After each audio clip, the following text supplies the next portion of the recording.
Hello, welcome back to Just for Today. I'm Jamal Normie. Hey, I'm Miranda, the recovering addict. And today we're going to talk about dealing with an addict.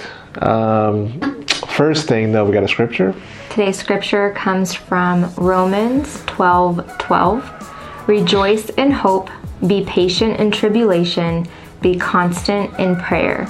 Makes sense. To take perseverance dealing with an addict. It's not going to be easy. There's a lot of stuff we've talked about, just the rinse and repeat and everything else. But the main thing, you got to realize before you try to help an addict or deal with one, maybe it's a family, especially maybe it's a family member or somebody, a loved one or whatever. Go in a room, stand in front of a wall, and talk to the wall, yell at the wall, because that's what it's gonna be like.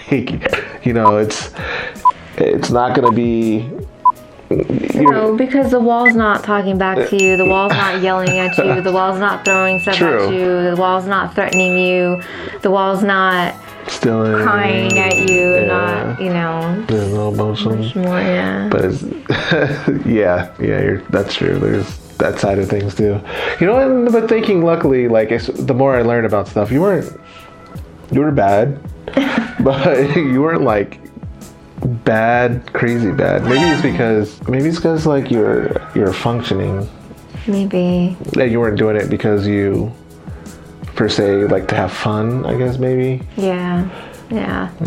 But there's going to be frustration. There's going to be repeating yourself. You're going to be talking and feeling like you're not getting a point across and, feeling like you want to yell and scream. But you got to realize this is it's like possession. It's not the type of person, whoever this person it's not the same person that it is and not necessarily the same person that it will be. You got to understand also, they may truly mean well inside and be at a point, but it's almost like they have to get through a rock bottom. I don't know. You have to get to your rock bottom. There's no other way around it. You have to hit probably even multiple rock bottoms, things that you think. You just have to be done with it. You have to be. That person has to be ready. They have to be ready. And it may not even be a rock bottom that you're thinking of. That person has to know, I can't go on anymore. They have to be ready, prepared to surrender. They don't know that that's what they're doing, but it's just they have to. That rock bottom, instead of saying they have to hit rock bottom, they have to hit that surrender, whether it's losing a job or, just waking up, not wanting to go to work that day and just be I'm done. I don't want to live like this anymore. Yeah. But even it's not even. And when I say rock bottom, it just means that they've hit that moment that it changed. But even still, you might think that an acceptable rock bottom might not be what they accept. To them, right. Oh, you almost died from this. You were in a hospital. You maybe lost a limb. Yeah, and they still might go back. And then you also got to think that it could be a continuing thing. They might be good for a while, and then go back to it eventually. It's always going to be relapses. Part of on some people, relapse is part of a recovery. Sometimes people have to have that clean time, and they do. They think, oh, I'm okay. I can just have, I can just drink socially, or I can, smoke socially, or whatever, and then they're right back where they are. Mm-hmm. Some people have to go through that numerous times before they understand. They're ready. Yeah. Mm-hmm. But some steps, get them into a meeting. We didn't know about meetings in the beginning with you. We didn't have any idea about them. They need to get to a meeting and get some of this stuff off their chest, where they can be honest about stuff also, and see where other people are in their sort of situation. I mean, go ahead. I was just gonna say, if the topic is dealing with an addict, what did you have to deal with? I mean, craziness. I didn't have to deal with some of the stuff that you hear about and see about. I didn't you having to come in and try to steal to use, or nights, where are you at, trying to, out in the world trying to use, or still kept it a secret. Yeah. I would sneak out early, but you didn't know. Yeah. but there was never like as far as me dealing with. Yeah. Like it never got to that point of a lot of worry. Like there was a lot of emotion. Yeah. And I guess you weren't dealing with the addict. You were dealing with how do you say it then? Getting clean. You know what I mean? You came in right around the point of like where you're at your rock bottom. Yeah, like so the road to recovery, like that crucial point of like of getting clean. Yeah, right before you hit rock bottom, and then when you're on your upward spiral. So I didn't have to deal with this and then that. You know, it was more at the end of it. Because all of this, that can be the stressful part. You know, and just hearing about what other people have had to go through. You know, you should read. What's the name of the book? Outside the movie. Beautiful Boy, and what's the other name of the book? The other book. Tweaked. Yeah, Tweaked by Nick Chef, and then Beautiful Boy is by his dad, something Chef. Yeah. It kind of gives you a perspective of two different things. Like the boy's story and his active addiction, and then like the dad's side of like what he had to go through, like dealing with his son. So that's kind of like my story, and then like you didn't raise me, but like your side. Yeah. Two very different perspectives, you know, like similar stories, but just very different. And it might get to a point where you just can't do anything. Like you have to let them go. And that's kind of, to an extent, like that's what us addicts have to go through. Like the more you enable an addict, like in my story, a lot of people were enabling me, but they didn't know that they were enabling me. They just didn't know, So I was never told no. I always got what I wanted and stuff like that. So like with addiction, like if family members or close loved ones, they're learned, they are taught you have to cut them off, even though it kills you inside, and you're fearful of what can happen, if they don't have a place to stay, or if they don't have food, or if they don't have, whatever. You have to let them go through that. They have, even though it's so scary or whatever, but that's going to lead them to know, like, I can't go through this anymore. Eventually, like, they can only survive X amount of time without their like loved ones or any kind of support. Yeah, and some people don't make it, unfortunately, but it's scary, just to think about, like, you have a kid and I can't even imagine. You can't help them. Like, you feel like you're helping them by not, but not, getting into it and letting them come and then steal from you, or letting them come and then not keeping them from hitting their I keep saying it, rock bottom. You want to protect them, but you can't. It's kind of a reverse type of thing. But I kind of think about that, like with things in general. Like I think that's probably why, part of the reason why we worked in the beginning, because I don't allow. Oh, I know. Yeah. Gosh. Like you don't put up with nothing, and that's the thing. Like I was never told no before. I've never had like you were a straight up rock, like I could not persuade you. I couldn't I guess that's why it did work out. Like I couldn't pull any of my shenanigans on you, even though I really didn't try, because I was just done.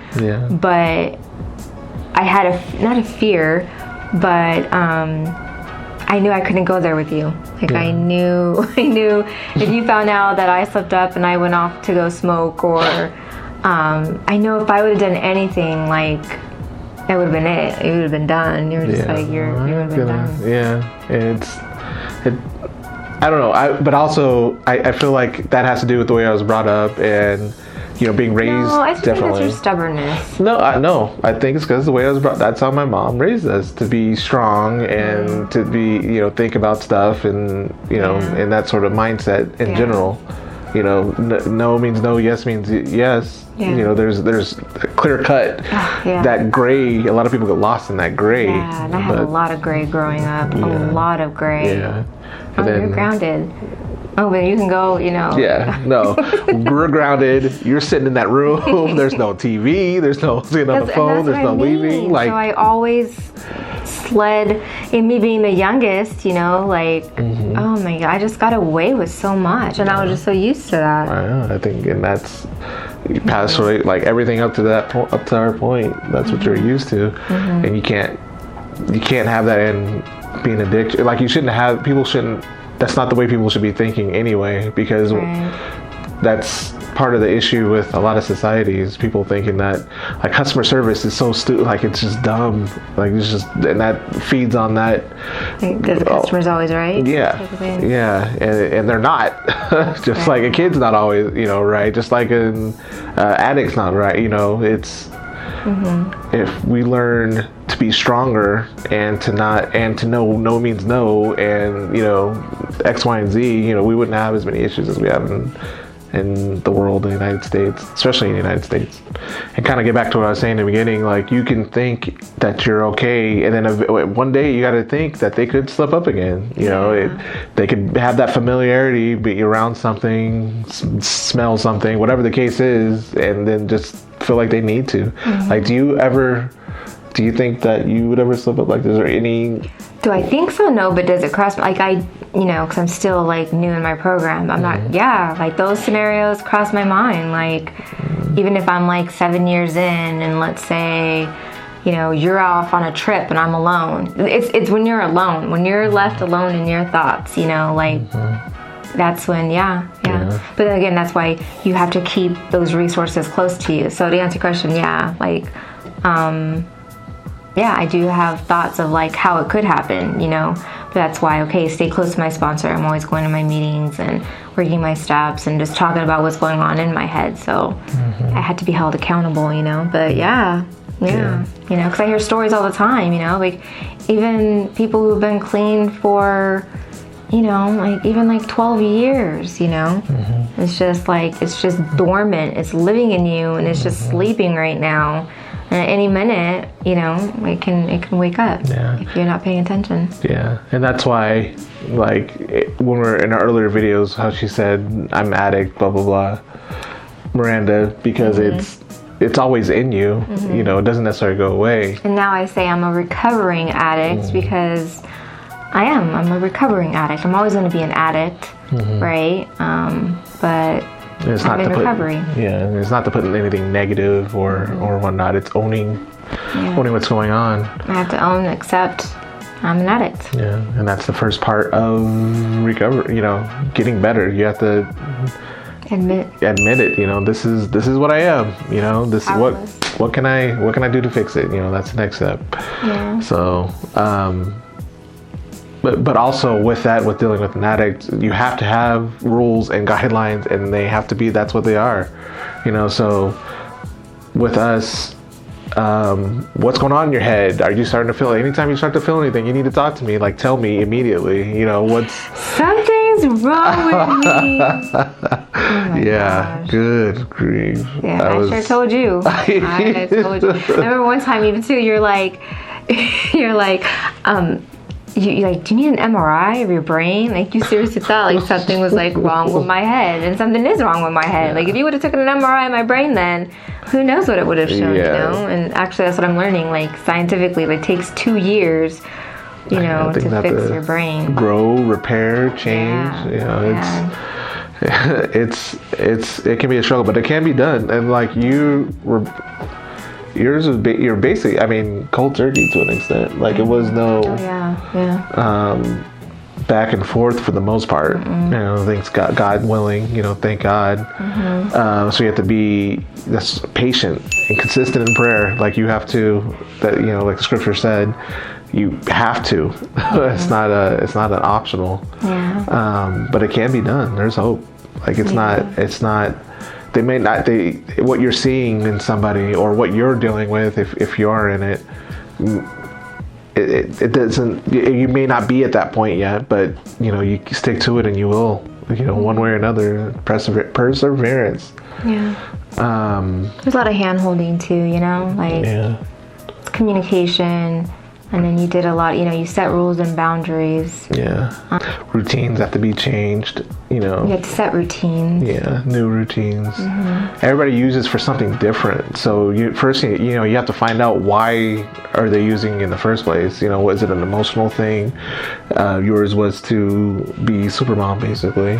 To keep up with all that. To hide my insecurities. Basically. To hide the insecurities also, right? Because so. But you're not going to find all that out right away. You're not. Like the first part is just getting that clean time. Like before you can even start your steps or whatever, you need to have, you have to be abstinent, and that's the hardest part is just staying abstinent just for, 1 day. Yeah. Okay, I got 2 days, okay, you got this hour. It's like, they say 1 day at a time, but it's literally 1 hour at a time. Minutes. Yeah. I mean, all it takes is once to slip up and it just, everything resets, and then in that slip up, it'd probably be a binge. It's not going to be a little whatever. It's going to be, I missed this type of thing, and then, that sucks. They'll always have that kind of hanging over you, but it can be done. Yeah. There was a time when you didn't use, so. Yeah. Just having that support system now. Yeah. You're going to have to constantly, you just don't be alone. That's the hardest, we have a mental disease. So it's when you're in your head, that's the hardest time. When you're alone in your head, that's when the devil can get you. It's not, don't be alone though. It's not like you need to, in fact, you shouldn't get in a relationship when you're trying to get clean or anything like that. Make any major decisions at all. But you should have somebody that you can rely on. That's why I say get a sponsor. Yeah. And I don't know, could you have done it not in a relationship? Could you have done it by yourself? Me personally, probably not, just because that's how I've always been. Yeah. Honestly, that's just my story. Just, relationship to relationship. Not 2 weeks here. I was in long relationships. And that's I have a codependency issue. Yeah. So the answer, probably not. Yeah. Probably not. If you weren't there to to have those rules and regulations or whatever, I'm pretty sure I would have, because what pushed me there was the whole divorce and me fighting for my kids and stuff like that. Once that was over with, I'm pretty sure I would have just been back to my old ways. I would have just gotten clean just to deal with the court situation, and then I would have just been back. Yeah. I guarantee it. Yeah. It's scary. Yeah. I just have more respect for it. How do people do it? That's so hard. And I see why relapse happens. If you're by yourself, you got to be by yourself. You can't date anybody. You got to live by yourself. You're gonna be by yourself at some point. But then that's why they rush to meetings and they're constantly at these meetings. It's I don't know how. I don't know. I don't know. That's hard. Yeah. Again, though, the main thing, if you're the other person dealing with it, really, you need to. If you're not believing in God, you need to start looking into it, because that's what God. Well, realistically, that's what got both of us through it. But for me, it's as soon as it happened, I knew, okay, we gotta go to church. I get you to church. God, do something about this. We win, and then. I think that's why things were so smooth, is because I know that's why God, supporting both of us, because man, I don't know where I got that patience from. It's weird because I have the most patience in the world. I also have the least patience in the world, but it just depends on the sort of situation. The sort of situations I was dealing with, those sort of situations are generally the ones I don't have patience for, because once I'm done, I'm done. Yeah. So, God kept bringing me back. So, get God. And then also what we didn't know, because you would go to the meetings with me. It's where they're called Al-Anon. It's where there are actually meetings for family members or people who are dealing with addicts. You guys have your own little meetings, which we've never been to, but I'm learning about that too. I didn't know. It's kind of I'm glad you came to the meetings, because you learned straightforward what I was going through. But I guess it's there's a support group for people, if you're dealing with an addict. Which makes sense. That makes sense to have those. Because how else would you? That's where you learn how, you may be enabling and you're not aware that you're enabling, or at what point do you just, stop, all communication with that person and, get your own support group. So. Yeah, but I learned that other ways. I know. I'm just saying that's another resource. It is, and if you don't know anything, then or not even, you should go to it. I'm not saying not go to it at all. You should find this stuff. It's just crazy to me because NA is kind of like Fight Club. Like, first rule about Fight Club, you can't talk about Fight Club, but people need to know. Yeah. Like, if we would have known in this stuff in the beginning, instead of like almost checking you in and like going through all this stuff, we would have tried these steps first.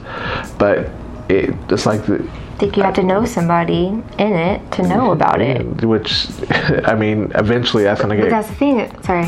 What? But that's the thing. Like, how, if you're in your active addiction, you're not around people who aren't in addiction. Right. I'm not hanging out with non-addicts. I'm hanging out with the addicts, with the drug dealers. If you're not, I don't want to deal with you. So how would you know? That's what I mean. Like, you wouldn't. Like, it's just crazy to me. I mean, I get it. People don't want their information shared and stuff like that, but the fact of not saying, hey, there's this program for people, that's the part I don't understand. I mean, it's there, but it's at those places where you're already kind of at your rock bottom. Like, I learned it when I was going to a drug counselor. It's like, but where do you find those resources otherwise? All right, well, that's all the time we have for today. Leave us a comment below. Let us know, which side are you on? Are you somebody that's trying to support an addict, or maybe are you an addict, you're trying to look for an out? Leave us a comment below. We can let's have a conversation about it. This could be the first step on the road to recovery or help. Like, share, subscribe, do all the things, but most importantly, remember to keep coming back. Stay clean. Bye.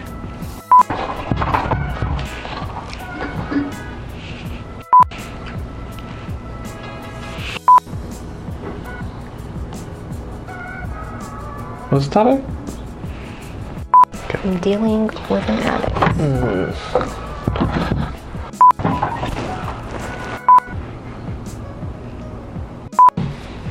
Ready?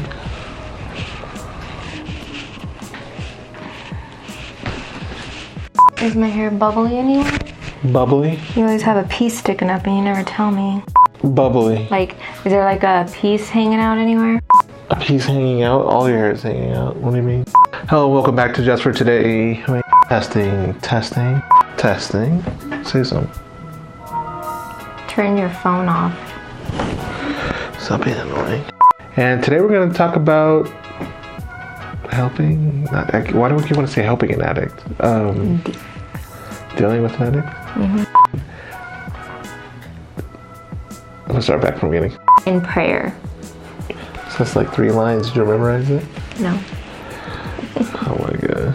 Makes sense. It takes perseverance. You're sticking up. Do you have any other points specifically you had to make? You should have said, instead of going to the wall and talking to the wall, you should have been like going to a room by yourself and just like praying. No, I'm saying what it's like to deal with you, not necessarily what you need to do.